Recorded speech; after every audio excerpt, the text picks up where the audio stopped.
Good morning, my YouTube buddies. Beautiful sunrise today over a white Montana. It's supposed to get colder again today. Yesterday was actually above freezing. I think it got up to like 38 degrees here. So a little bit of melting, but it is back to get to the grind. I said that weird. It is time to get back to the grind. So knock out a few miles here, head to the church. I'm doing another interview with that friend of mine who's writing a dissertation, and I need to make sure all that stuff is prepared and ready, and then a couple other things that are coming up the end of this week that I need to get a head start on. One big thing this week is I am traveling to Billings on Thursday for one final meeting as, as somebody in the state. It's part of my duties as past president. So anyway, let's get to running. Well, that was frustrating. My treadmill is a Frankenstein. We bought it from somebody before Jeremiah was born, so it's over 10 years that we've had it, and they had it before that, and we're upgrading to a new one. I've replaced almost everything on it at least once, but it's getting now to where it will, I don't know if it's overheating or if the circuit is just weak, but it has that little safety switch and it kicks off and stops running while you are running, and it's a pain. So I only got about a mile done today. I did some other exercises to work out. So now I'm heading down here to the church.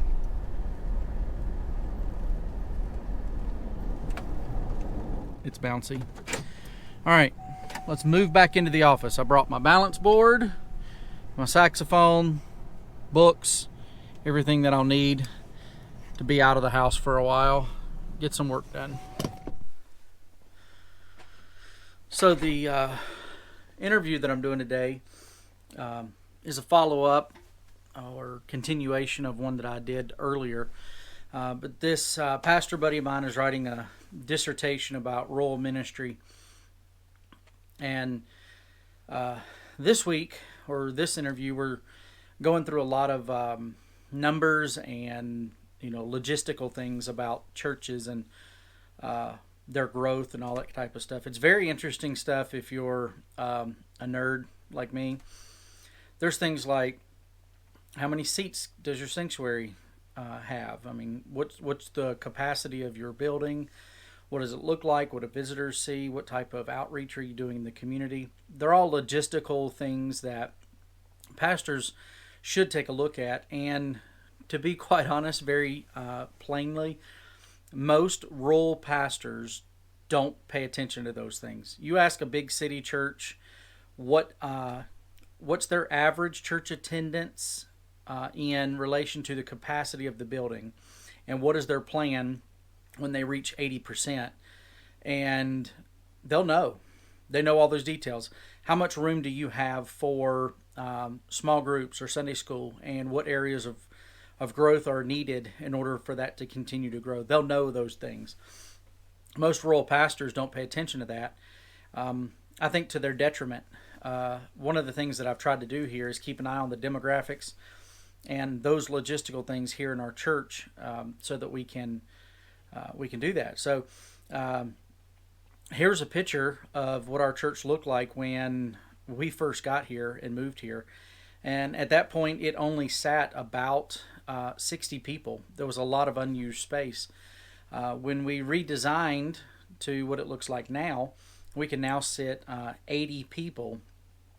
And if you wanted to really squish people in, you could probably get 90 in there. So, it's one of the things that I've paid attention to and looked for ways for our church to better use what facilities are here. It's all kind of been very interesting because I've been doing this in the past, and it's been helpful for him to be able to to have somebody who's been through this process, which I've done for 16 years. But it's also making me think about where we're going. When we move to Avon, one of the questions that we keep getting over and over again is, do you have a building? No, we don't. We don't know where we're going to start.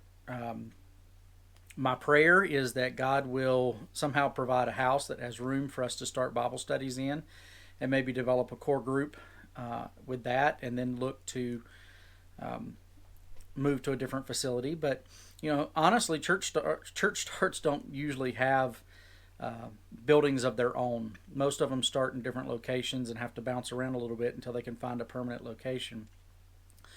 So, it's just something to think about. But it's also been fun because I can look into the demographics. Some of you have asked about some of the partnerships and the Baptist connection. We are working to get NAM approved, that's North American Mission Board, endorsed. We're also working with the North Carolina Convention, and one of the things the convention has already done for us is provide some demographic studies of the area. All very interesting stuff for a nerd. And if you're a pastor of a small church in a small community, I encourage you to spend some time looking into that. You might come away with a different perspective of how your church is doing in your community.